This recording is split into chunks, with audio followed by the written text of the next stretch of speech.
क्या आप जानते हैं कि कनाडा इमिग्रेशन में हो रहे हैं कुछ बेडीलीधे बदलाव? क्या आप भी वर्क, स्टडी या सेटल करने के लिए कनाडा जाना चाहते हैं? तो इस वीडियो को देखिए, क्योंकि हम बताएंगे आपको वीज़ा प्रोसेस, फ्लैग पुलिंग और LMIA के बारे में, वो सारी बातें जो आपके लिए हैं बेहद इंपॉर्टेंट। बस वीडियो को पूरा देखें और जानिए कैसे ये चेंजेस आपकी कनाडा जर्नी को आसान बना सकते हैं। हेलो दोस्तों, और सील इमिग्रेशन कंसल्टेंसी चैनल में आपका स्वागत है। आज हम बात करेंगे कनाडा इमिग्रेशन से जुड़ी कुछ इम्पॉर्टेंट अपडेट्स के बारे में।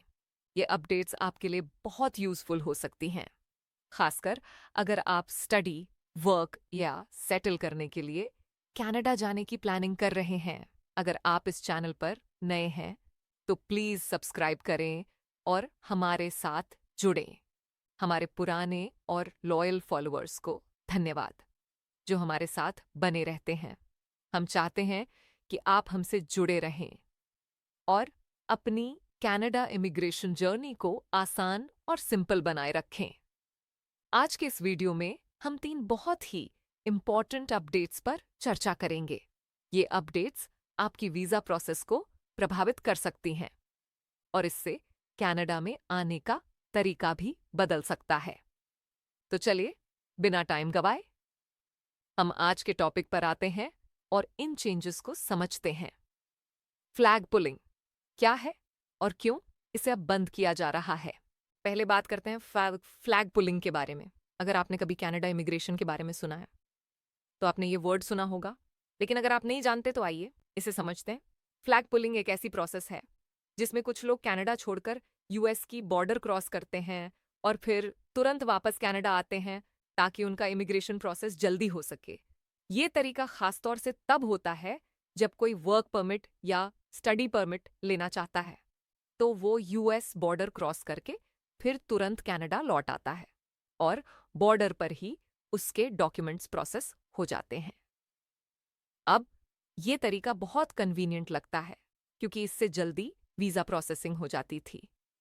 लेकिन इस फ्लैग पुलिंग प्रैक्टिस की वजह से कनाडा इमिग्रेशन पर काफी प्रेशर बढ़ गया था। US और कनाडा दोनों देशों में रिसोर्सेज की कमी हो रही थी और बॉर्डर ट्रैफिक बढ़ने की वजह से दोनों देशों की सिक्योरिटी पर असर पड़ने लगा था। तो यही वजह है कि अब कनाडा इमिग्रेशन ने यह फैसला लिया है कि फ्लैग पुलिंग को बंद कर दिया जाएगा। अब फ्लैग पुलिंग को बंद करने का मुख्य उद्देश्य कनाडा इमिग्रेशन सिस्टम को और ज्यादा इफेक्टिव और सिक्योर बनाना है। इससे बॉर्डर ट्रैफिक में कमी आएगी और कनाडा के इमिग्रेशन ऑफिसर्स को अन्य क्रिटिकल टास्क्स पर फोकस करने का समय मिलेगा।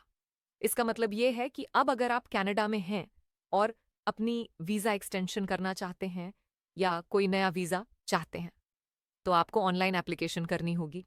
फ्लैग पुलिंग से अब आपको वर्क परमिट या स्टडी परमिट जल्दी नहीं मिलेगा। अब आपको पूरी प्रोसेस पारंपरिक तरीके से यानी ऑनलाइन एप्लीकेशन के माध्यम से पूरी करनी होगी। आपका वीजा एप्लीकेशन अब आसानी से ऑनलाइन प्रोसेस होगा और आपको इस नई प्रक्रिया का पालन करना होगा।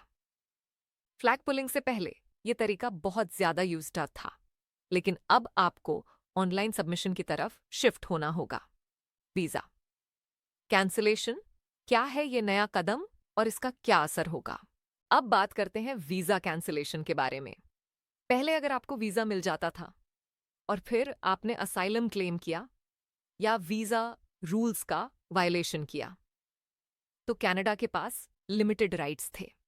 लेकिन अब कनाडा इमिग्रेशन एक नया लॉ लेकर आ रहा है जो इमिग्रेशन ऑफिसर्स को ये पावर देगा कि वो वीजा को कैंसिल कर सकें, चाहे वो वीजा पहले ही इशू क्यों ना हो चुका हो। इसका मतलब यह है कि अगर कनाडा इमिग्रेशन ये समझता है कि आपने वीजा टर्म्स का वायोलेशन किया है या आप फ्रॉडुलेंट एक्टिविटीज में इन्वॉल्व्ड हैं, तो आपका वीजा कैंसिल किया जा सकता है। और अगर आप पहले से कनाडा में हैं तो आपका वीजा कैंसिल हो सकता है। इसका मतलब है कि अब आपको अपनी वीजा रूल्स का बहुत ध्यान रखना होगा। अगर आपने वीजा टर्म्स का पालन नहीं किया तो आपकी वीजा कैंसिल हो सकती है। आपको कनाडा में आने में प्रॉब्लम हो सकती है। वीजा कैंसिलेशन से कनाडा इमिग्रेशन को ये अधिकार मिलेगा कि वो किसी भी वीजा होल्डर को कनाडा में आने से रोक सके। अगर उसे लगता है कि वह फ्रॉडुलेंट एक्टिविटीज में इन्वॉल्व्ड है, ये कदम कनाडा इमिग्रेशन सिस्टम को और फेयर और सिक्योर बनाने के लिए उठाया गया है। अगर आप वीजा होल्डर हैं तो अब आपको अपनी वीजा टर्म्स का पालन पूरी तरह से करना होगा। किसी भी प्रकार के वीजा वायोलेशन की वजह से आपकी वीजा कैंसिल हो सकती है और इससे आपके लिए कनाडा में फ्यूचर में आने के रास्ते बंद हो सकते हैं। LMIA labour market impact assessment में बदलाव क्या है, यह नया नियम और यह कैसे काम करेगा? अब बात करते हैं LMIA labour market impact assessment के बारे में। अगर आपने कनाडा में काम पाने के लिए LMIA के बारे में सुना है तो आपको पता होगा कि LMIA के जरिए ही आपको एक्सप्रेस एंट्री में फिटास पॉइंट्स मिलते थे। ये पॉइंट्स आपकी PR एप्लीकेशन को बहुत मजबूत करते थे और कनाडा में वर्क परमिट पाने का मौका भी आसान बना देते थे। लेकिन अब कनाडा इमिग्रेशन ने यह फैसला लिया है कि LMIA से मिलने वाले 50 पॉइंट्स को हटा दिया जाएगा। इसका मतलब यह है कि जो लोग LMIA का गलत फायदा उठा रहे थे या फ्रॉडुलेंट LMIA के जरिए पॉइंट्स जोड़ने की कोशिश कर रहे थे, उनके लिए अब ये रास्ता बंद हो जाएगा। तो इस बदलाव का उद्देश्य क्या है? इसका उद्देश्य LMIA फ्रॉड को रोकना और कनाडा इमिग्रेशन सिस्टम को और ज्यादा फेयर और सिक्योर बनाना है। अगर आपके पास LMIA है और आप जेन्युइन कैंडिडेट हैं तो आपको चिंता करने की कोई बात नहीं है। लेकिन अगर आपने फ्रॉडुलेंट LMIA के जरिए पॉइंट्स बढ़ाए थे तो आपको अब 50 पॉइंट्स का फायदा नहीं मिलेगा। LMIA के जरिए मिलने वाले पॉइंट्स को हटाने का ये कदम कनाडा इमिग्रेशन द्वारा फ्रॉड प्रिवेंशन की दिशा में एक बहुत ही इंपॉर्टेंट कदम है। इससे LMIA सिस्टम को ज्यादा ट्रांसपेरेंट और सिक्योर बनाया जाएगा और जेन्युइन कैंडिडेट्स को कनाडा में आने का सही मौका मिलेगा। आपको LMIA के माध्यम से जॉब ऑफर प्राप्त करने के बाद एक्सप्रेस एंट्री में पॉइंट्स के लिए अब नया तरीका अपनाना होगा, क्योंकि 50 पॉइंट्स अब नहीं मिलेंगे। LMIA के साथ आपको अब और भी ज्यादा मेहनत करनी होगी ताकि आप अपना PR एप्लीकेशन सही तरीके से आगे बढ़ा सकें।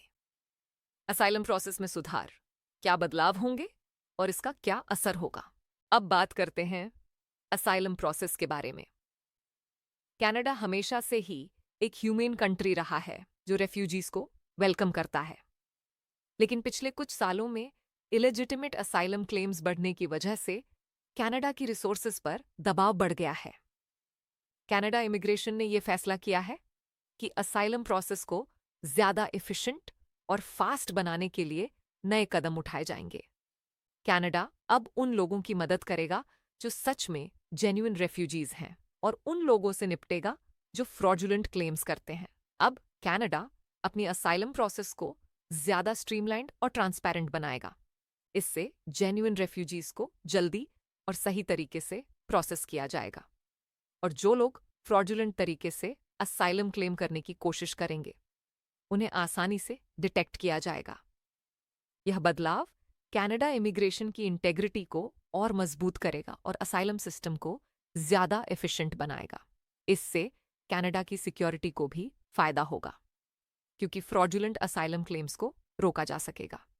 अब कनाडा इमिग्रेशन सिस्टम में बदलाव आने के बाद आपको अपनी असाइलम क्लेम के लिए ज्यादा ऑथेंटिक तरीके से डॉक्यूमेंटेशन सबमिट करनी होंगी।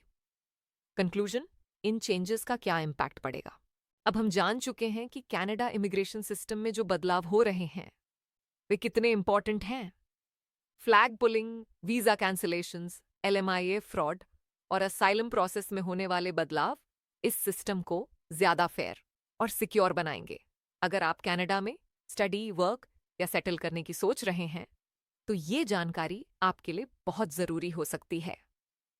कनाडा इमिग्रेशन के इन अपडेट्स के बारे में समझना आपके लिए बहुत इंपॉर्टेंट है ताकि आप सही डायरेक्शन में अपने वीजा और वर्क परमिट की प्रोसेस को सही तरीके से मैनेज कर सकें।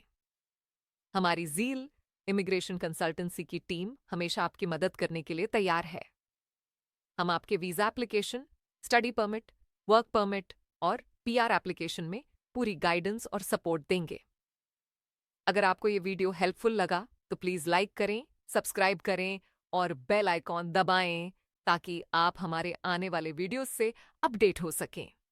अगर आपके पास कोई सवाल हो तो नीचे कमेंट्स में पूछें। हम आपके हर सवाल का जवाब देने के लिए तैयार हैं।